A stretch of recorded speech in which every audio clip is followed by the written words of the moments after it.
Hi, everyone. Welcome to the programming and debugging session. We have 4 papers in this session, and the first paper is Lucid, a language for control in the data plane. The presenter is John. John is a postdoc researcher at Princeton University, working with Jennifer Rexford and David Walker.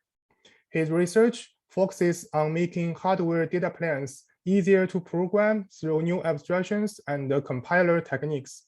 More generally, his goal is to improve the end-to-end performance, security, and the reliability of networked systems. Yeah, please play the video. This video is an introduction to Lucid, a language for control in the data plane.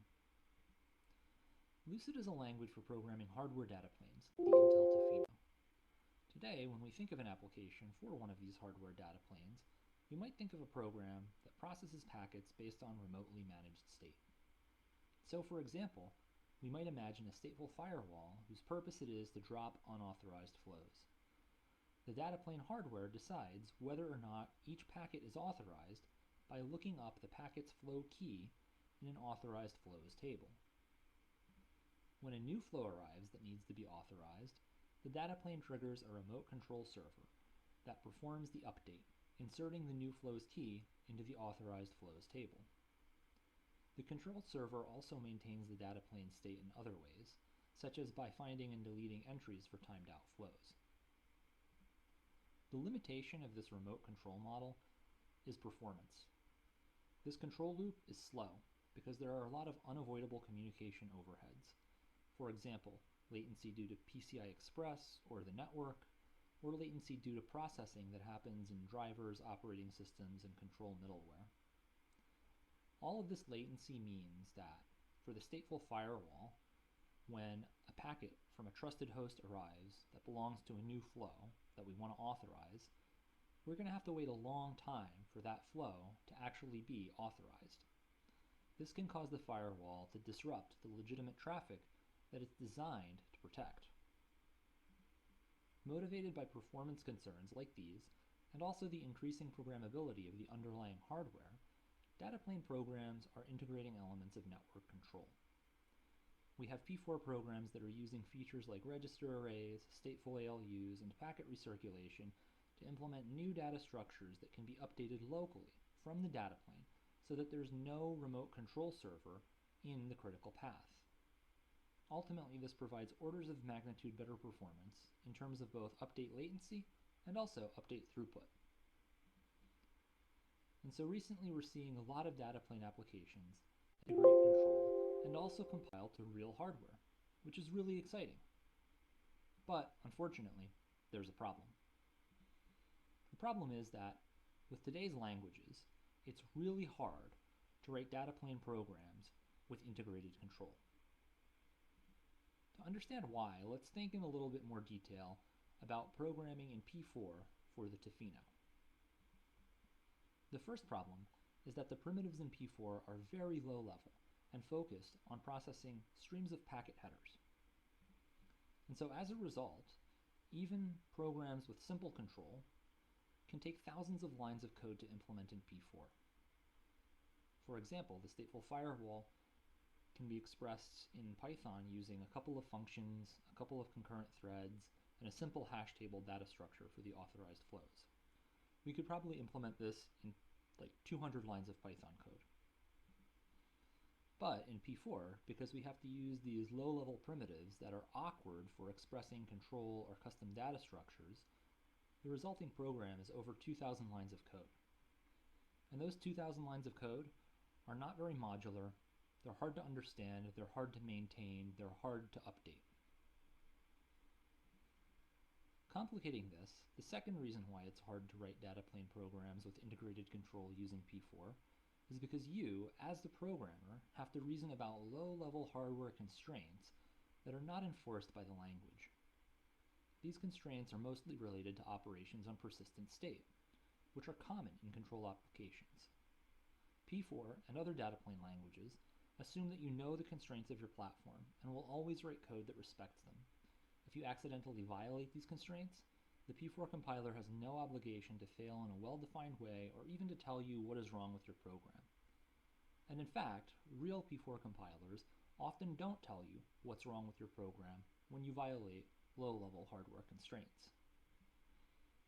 For example, here's pseudocode of perfectly valid P4 that can't possibly compile to the Tofino. If you try to compile a P4 version of this program, you get an error message that tells you nothing about which hardware constraint was violated or which part of the code was the problem. As you can imagine, when you have programs that are thousands of lines of code long, error messages like this make the development process really hard. What's happening under the hood is that this program is perfectly valid according to the P4 front end. For example, it type checks. And the front end is the part of the compiler that's really designed to give users good feedback because it's analyzing the source representation of the program. In P4, compilation doesn't fail until late in the Tofino-specific backend. At this late stage, when the backend is trying to find a layout of an intermediate representation of the program onto a model of the actual hardware pipeline, it's very hard to map the failure back to things in the source program, which is required to give users good feedback. And so to summarize, writing programs with integrated control is hard, not because of the complexities of the underlying hardware, but rather because in today's data plane languages, you have to express control using these low-level awkward primitives, which makes the program a lot more complicated than it should be. And also, you have to manually track these low-level hardware constraints through that overly complicated program without much assistance from the compiler. The main idea of Lucid is to address these issues directly by raising the level of abstraction for both the primitives that we build programs out of and also the constraints that we consider while we implement these line rate programs. Instead of programming with a collection of low-level packet processing primitives, a Lucid developer programs with a few high-level primitives that are general enough to express both packet processing and also control logic. The main abstractions are events, which represent either packets to be processed or also control operations that need to be performed, handlers, which specify the computation that happens when an event occurs, and arrays, which are a simple, well-defined functional abstraction of persistent data plane state. It's natural to express both packet processing and control logic using these abstractions. In fact, we've already seen the stateful firewall described basically in terms of events, handlers, and arrays. In this diagram of the stateful firewall, the circles are handlers, the arrows are events, messages between handlers basically, and the authorized flows set is actually a cuckoo hash table implemented using arrays and a recursive event, which is an event whose handler generates another event of the same type. And that recursive handler is used to perform the cuckoo operation, which moves items in the authorized flows hash table around when it needs to make room for a new one. You can implement this entire program, including the cuckoo hash table, in around 200 lines of high-level Lucid code, instead of thousands of lines of low-level P4. The second feature of Lucid is related to abstracting the constraints that you have to worry about while you write your line rate implementation. Instead of worrying about nuanced hardware constraints that, when violated, cause arbitrary compiler failures, a Lucid developer follows simple high-level constraints that are built into the language and enforced by the compiler's type system to give you quick and useful feedback when you make mistakes that accidentally turn your program into something that can't compile to the underlying hardware. So instead of getting a cryptic error message from the back end of the P4 compiler telling you that your program can't compile for some unknown reason, you get a useful error message from Lucid's type checker that tells you exactly what went wrong with your program and what lines of code to look at that you should fix. Abstracting both the primitives and the constraints makes it orders of magnitude easier to write data plane programs that combine packet processing with control. We've developed about a dozen Lucid programs so far, and they're around 1/10 as long as P4 programs on average in terms of lines of code. Maybe more importantly, in our experiences with Lucid so far, we've found that programmers who have never even written code for the Tofino were able to build compiling prototypes of non-trivial Lucid applications in under an hour. This degree of developer productivity is very hard to imagine in P4, even if you're an expert at both P4 and also the constraints of the Tofino. And so in summary, data plane applications that integrate network control are becoming more and more common because there are so many performance benefits here. Lucid is a language designed for these applications that raises the level of abstraction for programming hardware data planes, making it easy to write programs with integrated control. The highlights of Lucid are first, event-based abstractions that are general enough to express both packet processing and control. Second, a type and syntax system that detects bugs related to persistent state and gives programmers useful source-level feedback about those bugs. And third, something that I didn't really touch on in this presentation, an open-source optimizing compiler that translates high-level Lucid programs into Tofino-compatible P4. If you want to find out more details about this stuff, such as Lucid's abstractions, type system, compiler optimizations, or all the low-level machinery that we have to use to actually do general-purpose control in the data plane, check out the paper. On the other hand, if you're interested in using or extending Lucid, check out our GitHub repository, which contains the open-source compiler, a Lucid interpreter, example applications, a SIGCOMM artifact branch, and more. Ultimately, Lucid is a language that we're actively developing and using because it saves us time as data plane programmers. And so if you're a data plane programmer as well, we hope that you'll check it out. Thanks.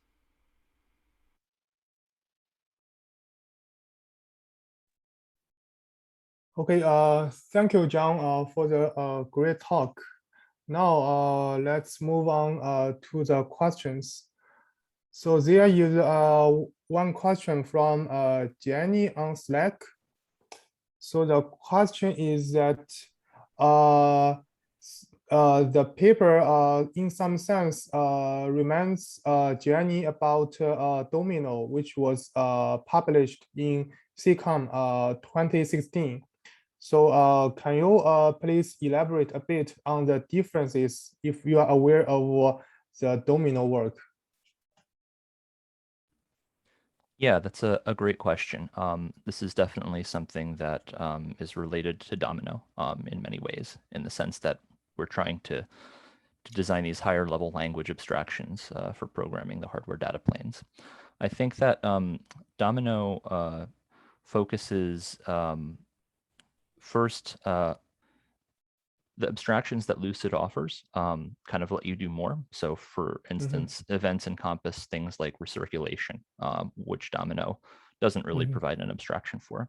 The second thing is that in Domino, there's no abstraction of kind of the constraints of the hardware. In other words, if you write a Domino program that can't map to the underlying hardware, it just tells you like compilation failed. I couldn't find a layout.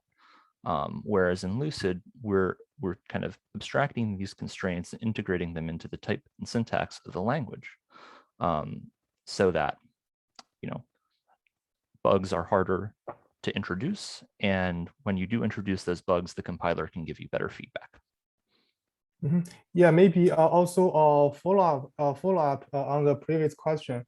So nowadays there has been quite some programming languages that have been proposed for programmable networks in the past few years. So in this work, like, why do you like propose or design a new language? Why not extend some of the existing programming languages for P4 and add the support for the control in the data plane? Yeah. That's a good question too.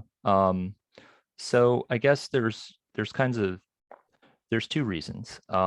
One is kind of a practical reason, in that most of the languages that are available, well, we really wanted to build something that worked on the Tofino, and you could reliably use to compile things to, right now, specifically the Tofino. And there wasn't a lot of kind of languages that are mature enough out there. The Mhm. second thing is that a lot of what we're exploring here are the novelty with Lucid is in the kind of type system and the idea of these syntactic constraints. Mhm. And to some extent, that's independent of language. So I think that aspect, we could have Mhm. built onto any language. Okay, great. So also, I noticed that Lucid currently supports Intel Tofino as a hardware target. So what about other targets like SmartNICs? What is needed if we want to extend Lucid to support other hardware targets, and what will be the challenges? Yeah, that's a great question. So I think that that is mostly a matter of having a retargetable backend. And I think that last year at SIGCOMM', Lyra was a language that kind of was designed to support this sort of retargetability. So I think integrating some of the techniques there. I also think with Lucid, there are some questions about what are the right syntactic constraints for different types of hardware platforms. So an FPGA SmartNIC is a lot more flexible than a Tofino. And so there are likely to be kind of different variants of the syntactic constraints that we're introducing in Lucid that are better for that. Okay, thank you very much, John. If there are some other questions, please ask them on Slack, and John and other authors will follow up and answer these questions on Slack. And the next, let's move to the next paper, Campion, debugging router configuration differences. And the presenter is Alan. Alan is currently a PhD student at UCLA, working with Todd Milstein and George Verghese. And his research focuses on applying formal methods and techniques from programming languages to verify and debug router configurations. Yeah, please play the video. Hi, my name is Alan Tang, and I'll be presenting our work on Campion debugging router configuration differences. Network misconfigurations frequently lead to outages, leaving users without access to internet services. Why does this keep happening? At its heart, the problem is that configuring a router is hard. Operators need to reason about lots of different things. They have to deal with multiple protocols, such as BGP and OSPF. They need to set many different configurable properties, like link costs, IP addresses, administrative distances, and so on. And they need to configure many different types of filters and policies for the different traffic and the different messages that go through the network. Configuring networks is made harder because you need to coordinate the behavior between multiple routers in a network, and these routers may use different configuration formats like Cisco or Juniper, and the configurations need to be updated to keep up with the demands of the network, making them difficult to maintain. There are existing tools that can reason about the different protocols in the control plane. For example, Minesweeper takes the configurations and models them and their routing protocols using an SMT formula. The user can then ask it to check a property like node A cannot reach node B, and Minesweeper will either say that it verified the property or it will return a counterexample. The counterexample is a solution to the SMT model, so it will have a single packet header and show a single case where node A can reach node B. This is good in that it can tell you whether there is an error. The problem with this is that if there is an error, there's still a lot of critical information you don't know. First, you don't know what's causing the error. You might have misconfigured BGP or OSPF or static routes or data plane ACLs or something else entirely, and you don't know which. It's even possible that the configuration is actually fine and there's a bug in the modeling somewhere. Second, you don't know what the scope of the error is. There might be one error or there might be multiple errors affecting multiple protocols or multiple edges. The error might affect only a small amount of traffic, or it might affect a lot of traffic. Given the lack of context, it's even hard to tell if what Minesweeper returns is a real error that needs to be resolved, or a special case that we can safely ignore.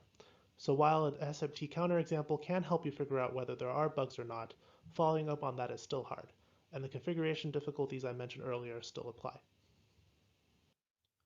To make this easier, what we're trying to do is to localize the errors. Our goal would be to find all errors, and for each error, to find the part of the configuration causing it, and the packets and route advertisements that it affects. This is the information we need as context if we're going to actually fix errors in the configuration. Since this is a hard problem in general, we focus on localization for the specific task of checking equivalence between a pair of routers. This is a common problem. One use case is that network operators may want to rewrite the policy while upgrading to a new type of router, or they might want to make small updates to the configuration while ensuring that no unintentional changes happened. Another use case is checking that backup routers, which are supposed to have the same behavior, do in fact have the same behavior. In all these cases, you want to find all differences between the configurations. To do this, we created the tool Campion. It can find all the differences, localize those differences to the components and lines in the configuration causing the difference, and present the set of affected input headers. We tried Campion on configurations from a major cloud data center and a large university network. We found errors in the data center routers that could have caused a service disruption, and we found unintentional policy in university routers that the operators said they were highly unlikely to find by manual inspection. To give a sense of what Campion can do, here are excerpts from two configurations defining a route map for BGP. One uses the Cisco format and the other uses the Juniper format. This is a simplified version of an error we found from a pair of university configurations. I won't go into too much detail, but at a high level they seem quite similar. Both have something defining a set of prefixes, something for BGP communities, and a sequence of rules defining a filter based on those prefixes and communities.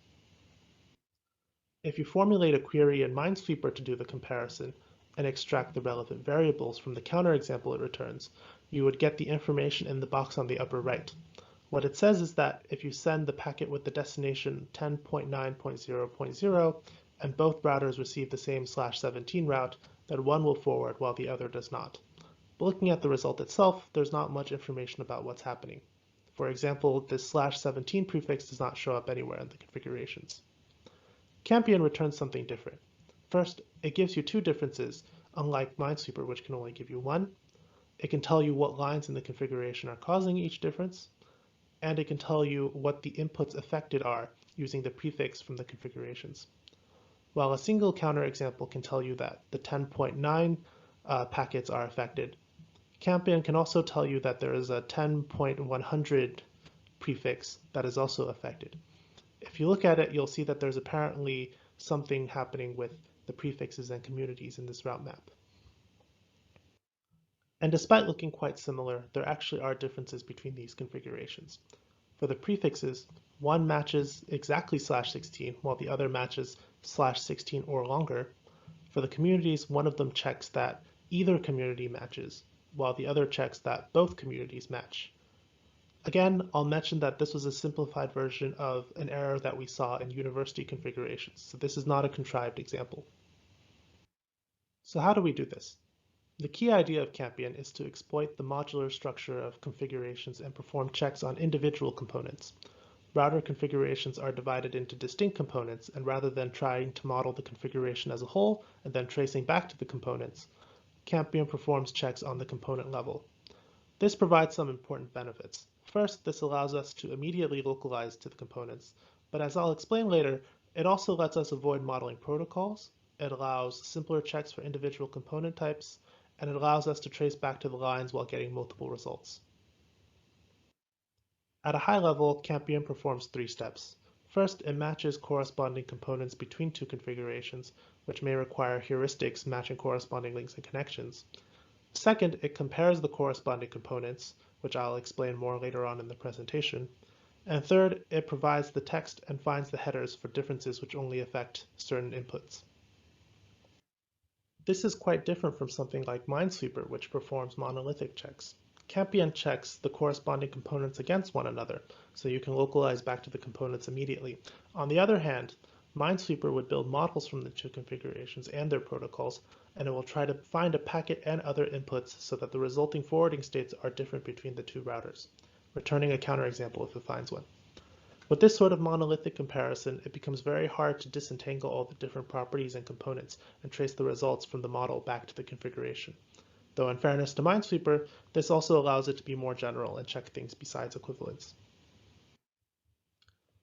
Now I'm going to look in more detail about the benefits of Campion's modular approach.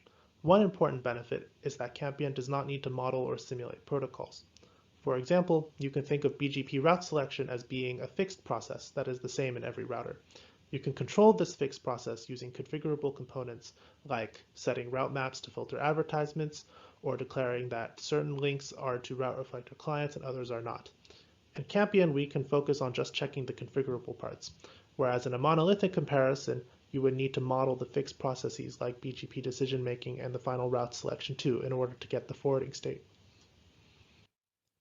Another benefit is that modular comparisons allow for simpler checks. Some components like ACLs and route maps define filters. For these, we need to model their semantics because it's possible for two filters to have the same behavior even though they're actually structurally different. I'll show how this works in the next slide.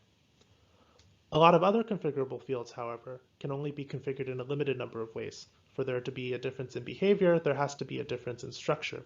So we can just check that the corresponding field for each corresponding link has the same value. For example, instead of modeling OSPF, we can just check that the corresponding OSPF link costs are the same. This is simpler and it makes it trivial to localize since we can point out the exact structural differences in the configuration. The trade-off to this modular approach is that it is possible for, say, the OSPF costs to be different without impacting the global behavior, and this is something that you can only know from looking at the rest of the network. Now I'll show how Campion compares ACLs and route maps. This is done in 3 steps. First, we separate the different clauses of the filter and associate them with the input set, action, and corresponding text lines. The original route map had 3 clauses, and we figure out what sets of inputs are affected for each. We also do this for the corresponding route map in the other router. Next, we compare clauses from the 2 filters that have different actions. Here, input sets are represented using BDDs, and we compute the intersection between the input sets. And finally, we return the cases where there is some input that is treated differently by the 2 filters. So we will return the case where the policy on the left rejects, but the policy on the right permits. And we have the associated rules from the configuration that caused this.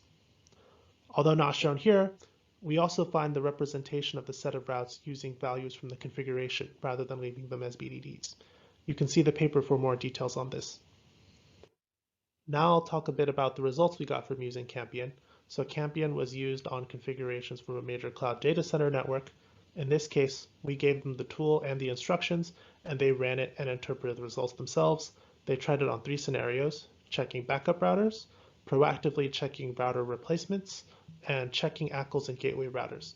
They found multiple differences, including some that could have caused major issues if left undetected. They reported that all differences found by Campion were actual configurations and not false positives. More details on this are available in the paper. We also ran Campion on the core and border backup router pairs in the university network. Here, we ran the tools and confirmed errors with the operators afterwards. We found differences in multiple policies, including some that were present for 3 years and that the operators claimed they were unlikely to discover by manually inspecting the configuration. There were some differences that the operators did not consider to be errors. First, there were some unintentional static route differences. Second, there was a case where the difference would not have affected the network behavior. This is because Cisco and Juniper routers have different default behavior for propagating BGP communities, and those defaults were left alone because the routers in question did not need to propagate communities. Again, more details are available in the paper. To summarize, we created the tool Campion that can localize differences between 2 configurations to the components and lines.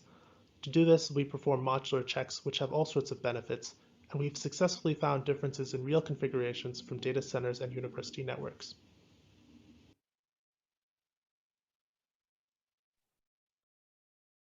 Thank you, Alan, for a great talk. Next, let's move on to the Q&A. So the first question is from AJ. Very interesting work focusing on a hard operational problem. How do you identify that there is going to be a negative impact due to configuration divergence? Lots of router configuration is expected to have differences. How do you differentiate the expected versus the unexpected, which will result in degradation? So that's a good question.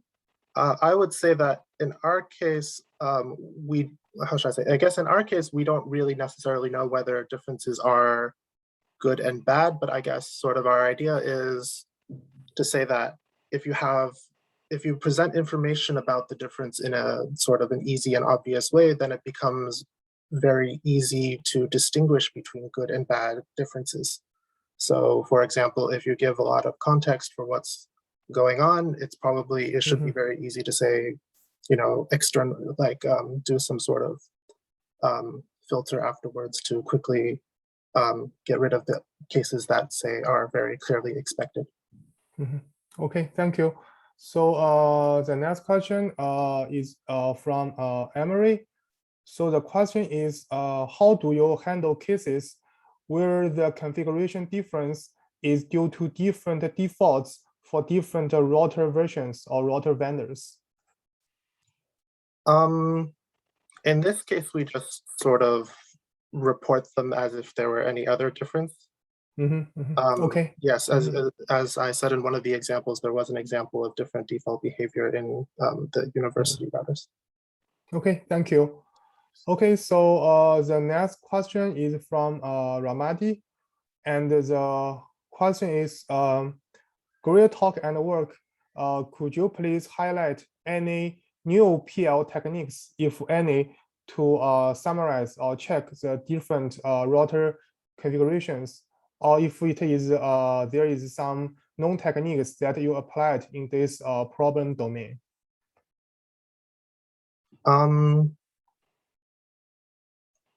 Let's see. Yeah, basically the question is asked whether you design any new technique or you apply some known technique to this particular problem domain.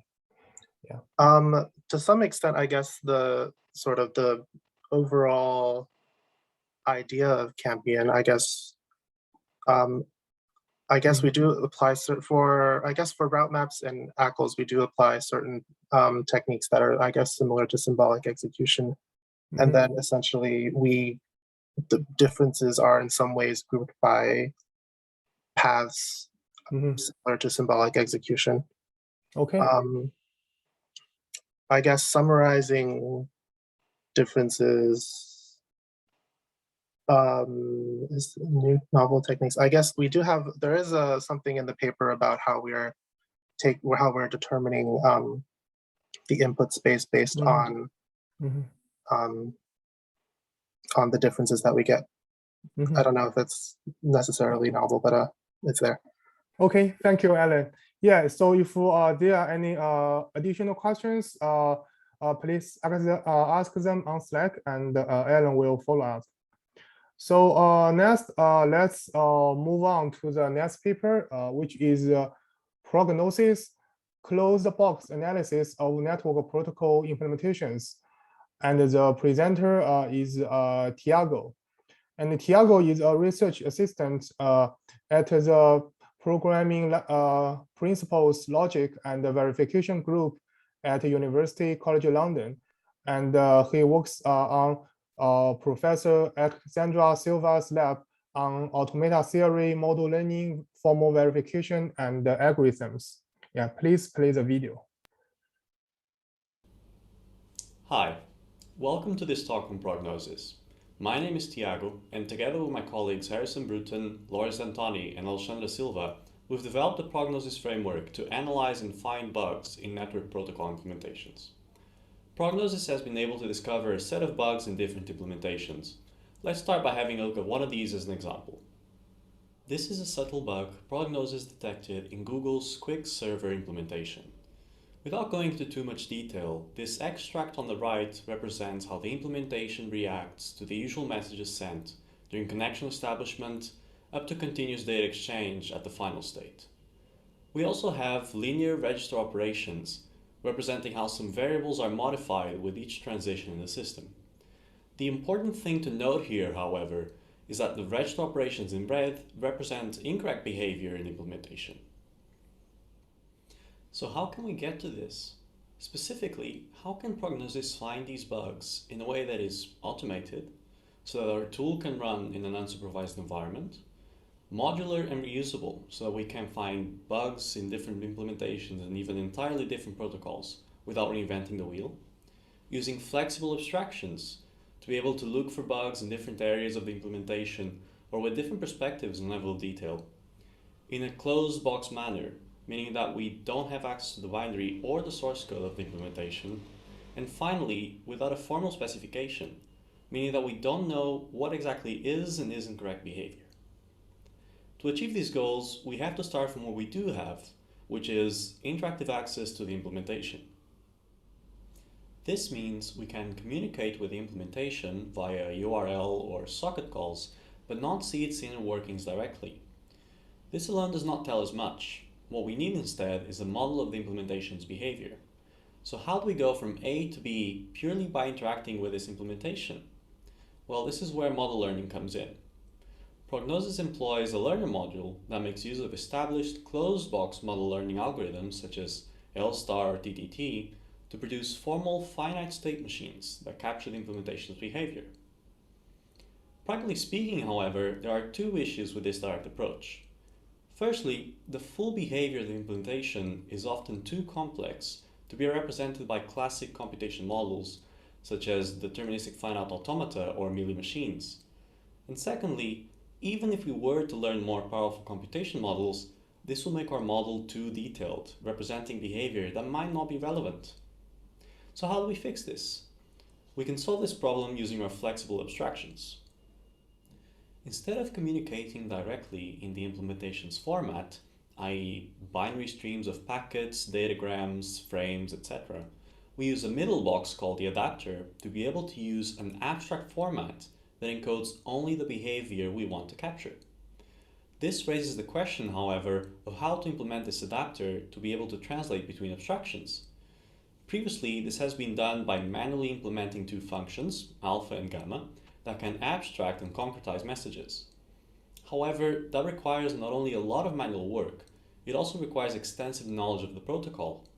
This is because abstracting can be relatively easy, as we are only removing detail. However, concretizing requires understanding the protocol logic to be able to pick correct concrete values that are not specified by an abstract message.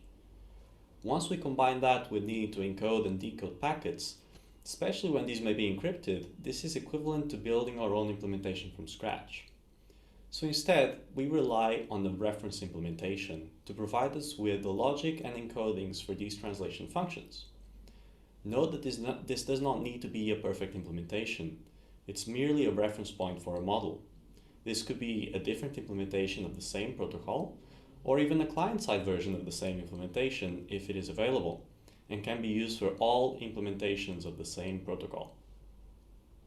Finally, this now means that we will be modeling how the implementation reacts to stimulus from the adapter using the abstract messages, meaning that the system being learned is now these two models in combination.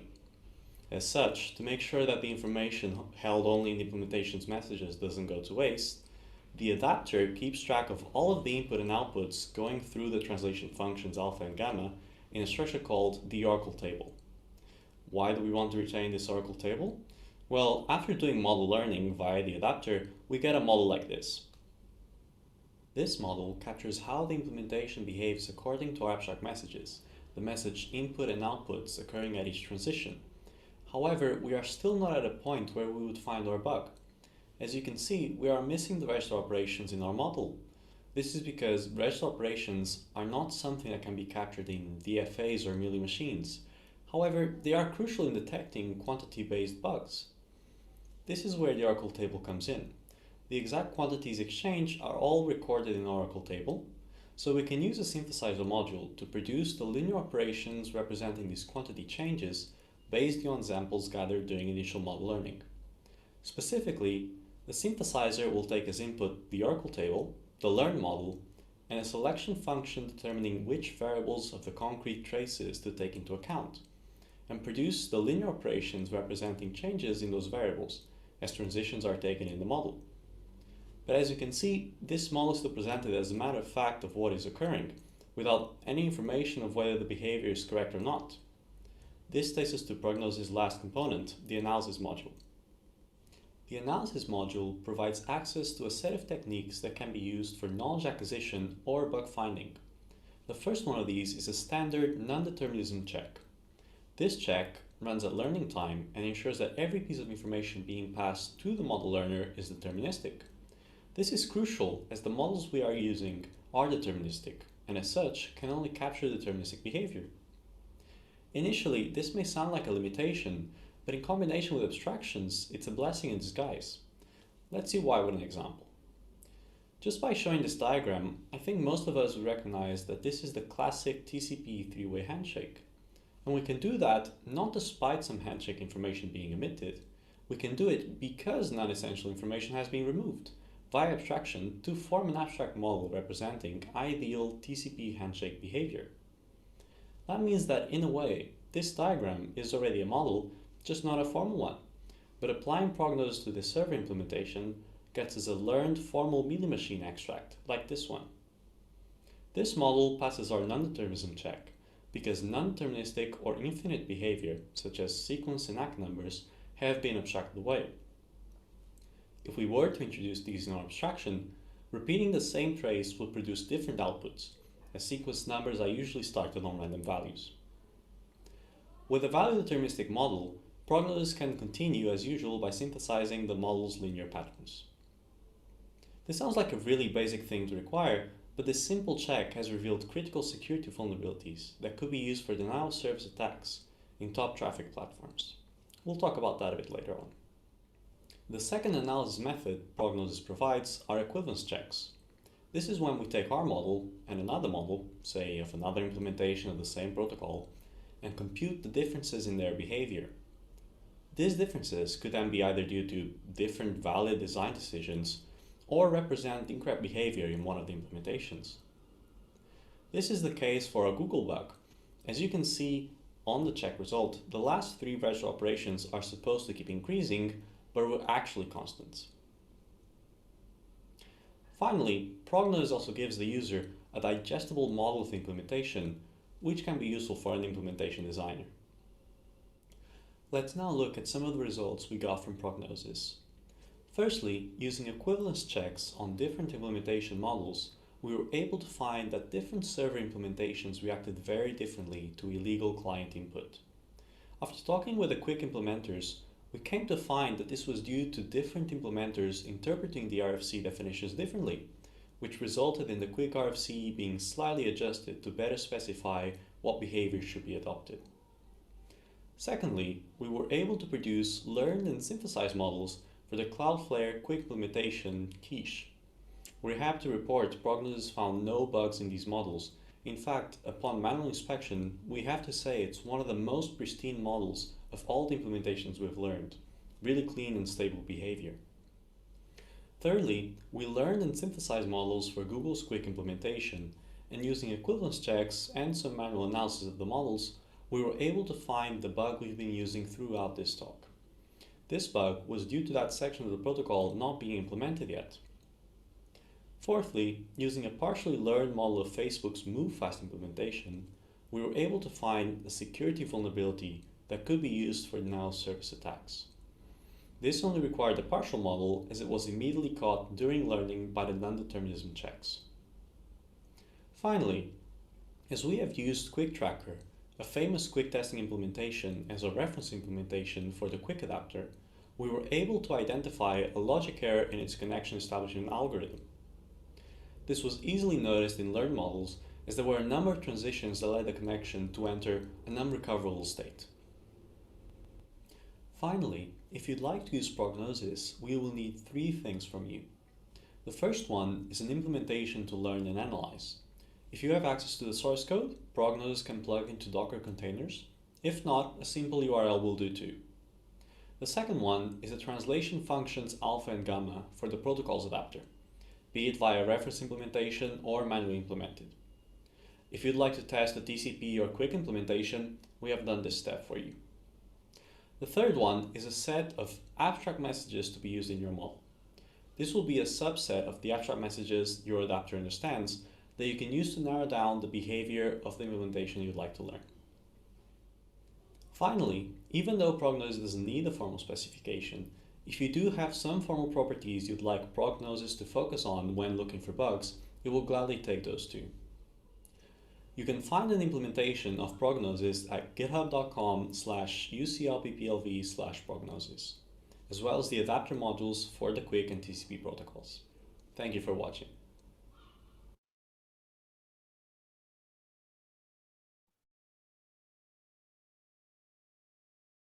Yeah, thank you for the talk, Tiago. So we have two questions from Jolong on Slack. So the first question is asking, does the prognosis support the testing or analysis of some more complicated behaviors in the protocol, such as congestion control? And if not, is it hard to achieve that with the prognosis? Thanks for the question. So that's a very good question. In fact, it's one of the things that we specifically list in the future work in the paper and in the extended version. So Prognosis can support some limited quantities via the register operations that you produce after learning during synthesis. The specific reason why it doesn't currently support data such as congestion control in the models is due to two reasons. Firstly, you have the issue of representing that information in the model. So the current models that we have, the most expressive one only allows you to represent linear changes. And the second one is that you need to be able to capture that data to then include in the model. And currently, Prognosis only takes data from the actual information that is present in the adapter that it can see. So information on what is included in the packets, that sort of stuff. Thirdly, the data needs to be somewhat deterministic for you to be able to represent it. And congestion control is, well, it's almost everything but deterministic, right? Finally, the issue with representing quantities such as congestion control and latency is that you almost need an observer that is able to be present in the middle of the connection rather than just at one of the endpoints, such as the adapter. Okay, thank you. So the next question is also from Jolong, and the question is, can you comment on the pros and cons between Prognosis and Google's packet drill, if you are aware of this work?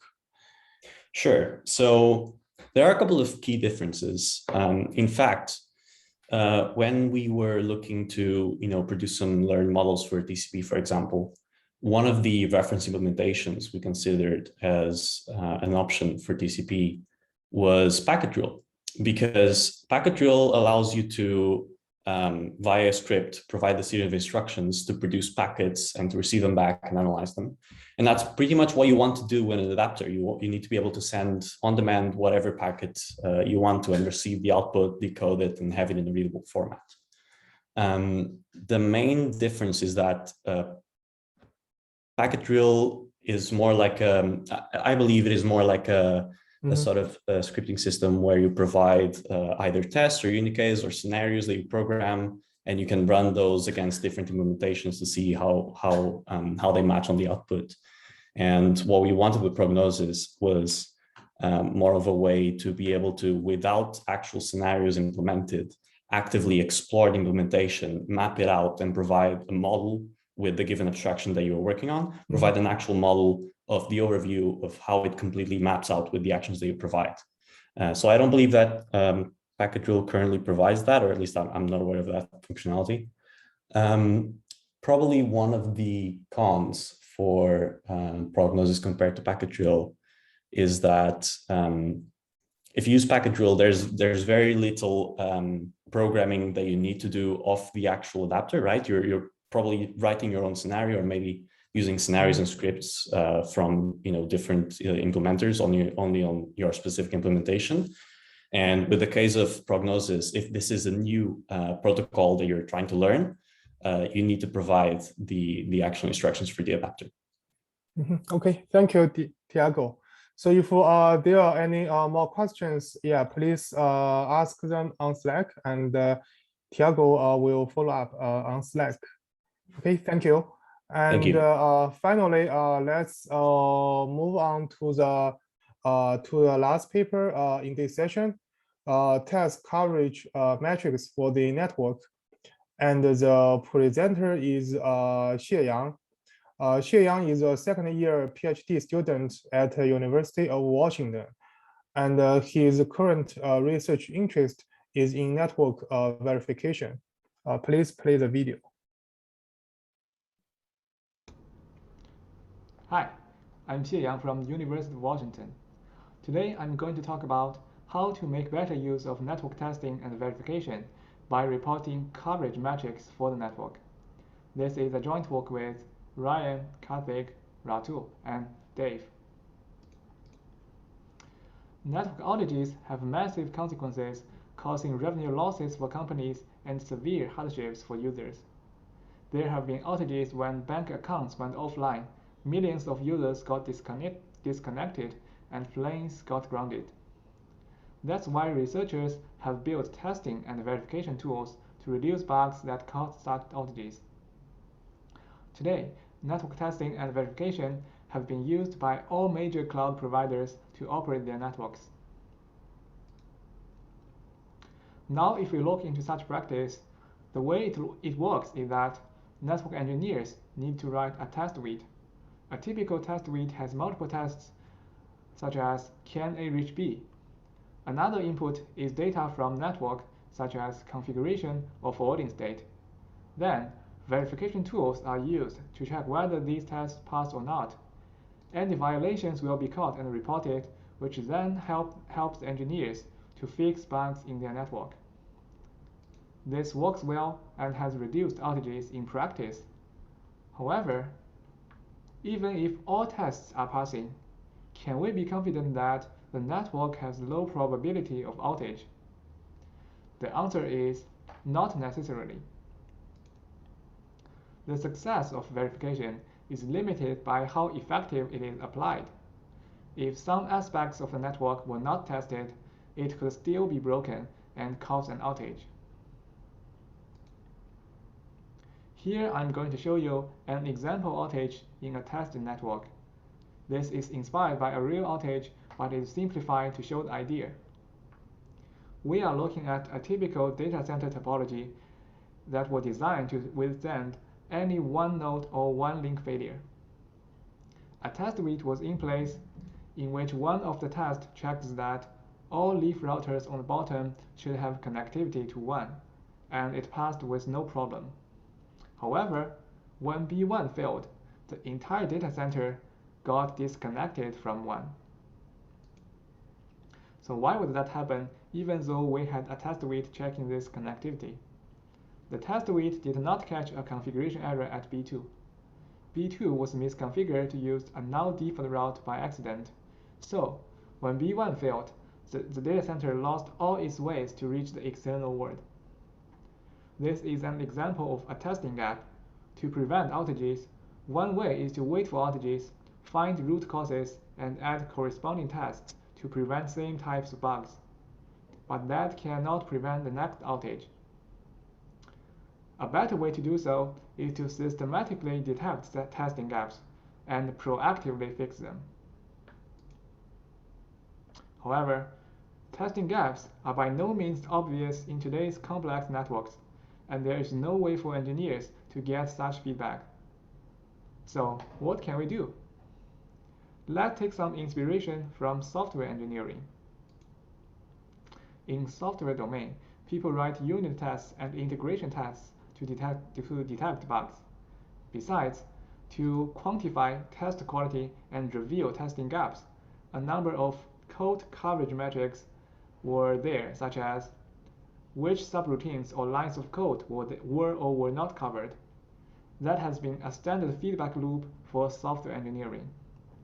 In this work, we propose to do the same thing for the network, closing the loop by computing network coverage. Recall that in the previous example outage, if our metric were able to report that an important rule being untested, we would have spotted the misconfiguration. Inspired by software domain, our goal is to define a systematic notion of network coverage. In this work, we focus on stateless network data planes. Since data planes have its own structure and semantics, which is very different from software, we must define coverage metrics that are specific for networks. Before going into technical details, let's take a look at the challenges for network coverage. First, we must support a diverse set of tests. These tests were used concurrently because different tests have different strengths. For example, ping and traceroute track the behavior of a single concrete packet. Verification tools, on the other hand, reasons about a large class of packets symbolically. People also use very simple yet effective state inspection tests, such as checking whether a default route is present or not. We also need to compute multiple types of metrics. Each metric focuses on a different type of testing gap. For example, rule coverage can reveal the testing gap in the previous example outage, but device coverage cannot, because each device was indeed covered. What we are looking at is not a perfect metric, but multiple metrics that can be used as different lenses to the network.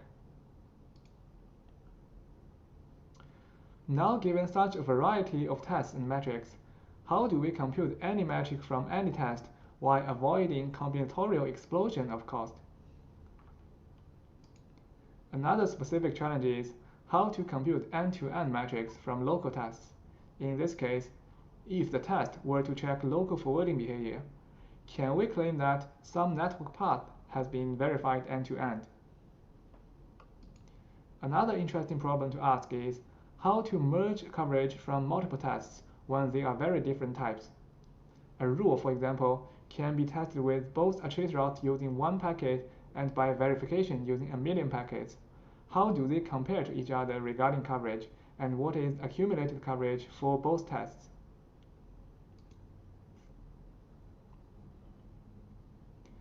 With these challenges, the key idea beneath is to develop a generic representation for them all. Our idea is that any testing and verification exercise in network data planes can be decomposed into atomic testable units. An ATU is a pair of a rule and a single concrete packet. It is the minimal unit that any test can exercise, and the coverage of any test can be represented as a set of ATUs. For example, we know that a ping test tracks the forwarding behavior of one packet from source to destination. Its consequence in terms of coverage is that the forwarding rules at each hop that was matched by the packet has been tested using this particular packet. This illustration here is to show you that even though tests work very differently from each other, their footprint is just different subsets of all available ATUs in the network.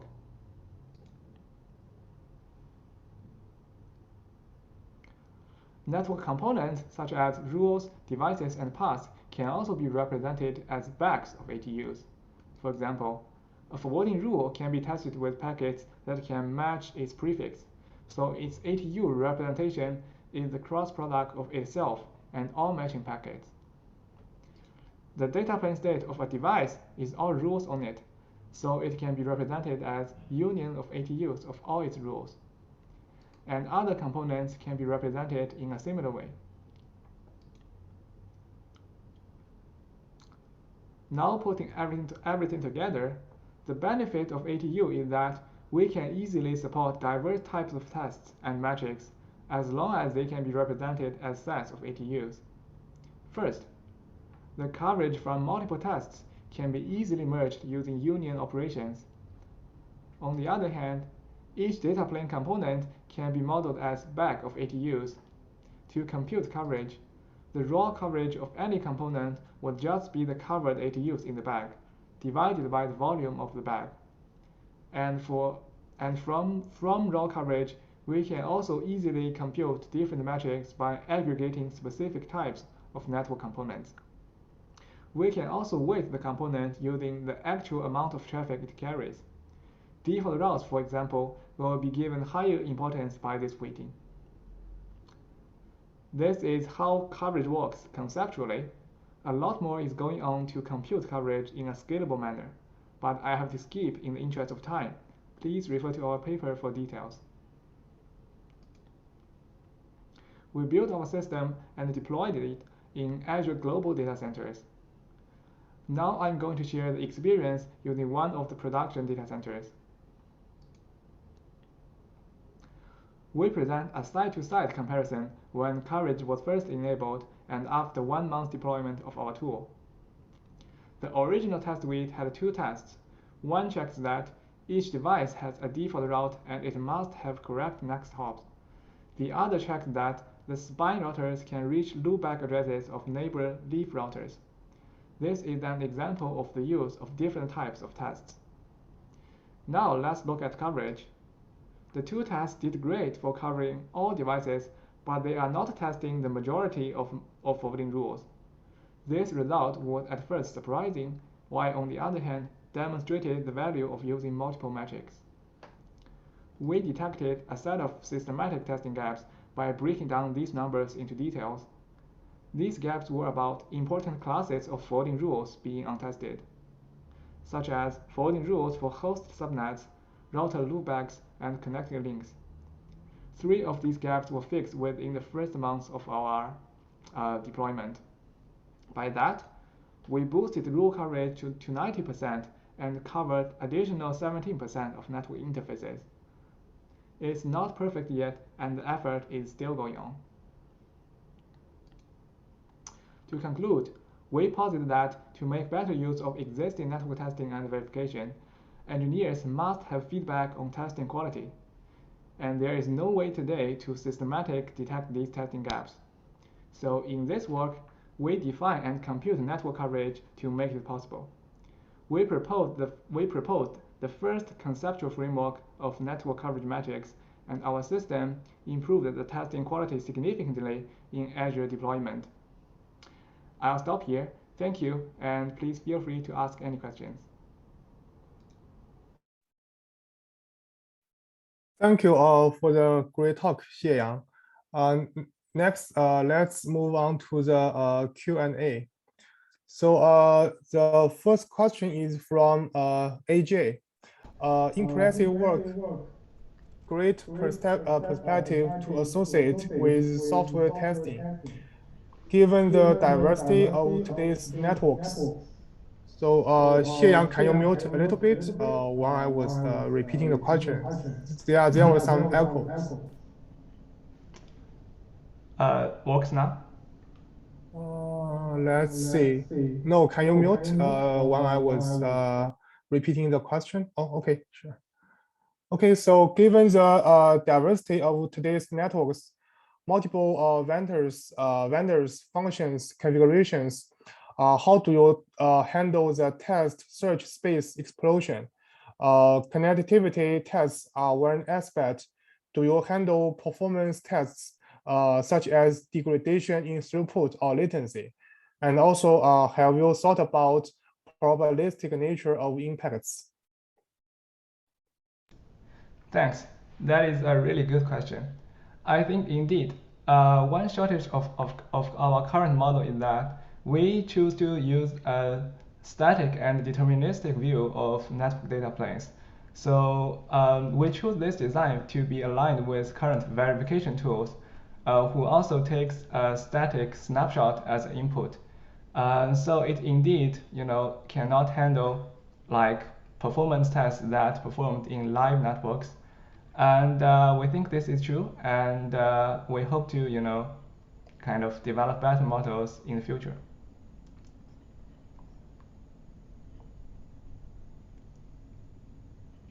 Okay, thank you.